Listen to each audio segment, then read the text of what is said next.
ಕುಟುಂಬದ ಅಂತ್ಯ ಶುರುವಾಗ್ತಾ ಇದೆ. ಈಗ ನನ್ನನ್ನು ಯಾರೇನು ಮಾಡೋಕ್ಕಾಗಲ್ಲ. ಈ ಮನೆಯವರೆಲ್ಲರೂ ನನ್ನ ಸೇವೆಗೆ ಅಂತ ಕೆಲಸದ ಆಳ್ ಥರ ಇಟ್ಕೋತೀನಿ. ಪ್ರತಿದಿನ ಒಬ್ಬೊಬ್ರಿಗೂ ನರಕ ತೋರಿಸ್ತೀನಿ. ಅಯ್ಯೋ ನನ್ನ ಜೀವನ ಹೀಗಾಗೋಯ್ತೆ ಅಂತ ನರಳಿ ನರಳಿ ಸಾಯ್ಬೇಕು.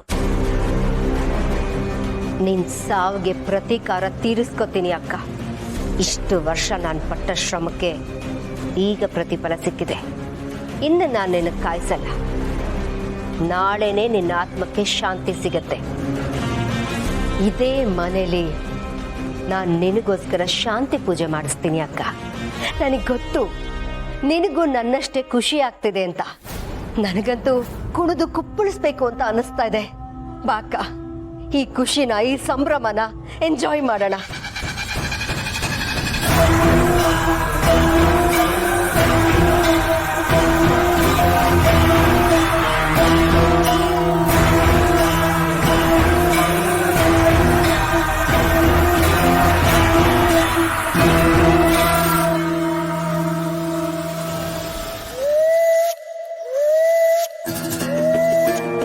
ಮಾಧವನ ಮನೇಲಿ ಯಾವಾಗ್ಲೂ ನೆಮ್ಮದಿ ಇರುತ್ತೆ ಅಂತ ತುಳಸಿ ಹೇಳ್ತಾ ಇದ್ಲು.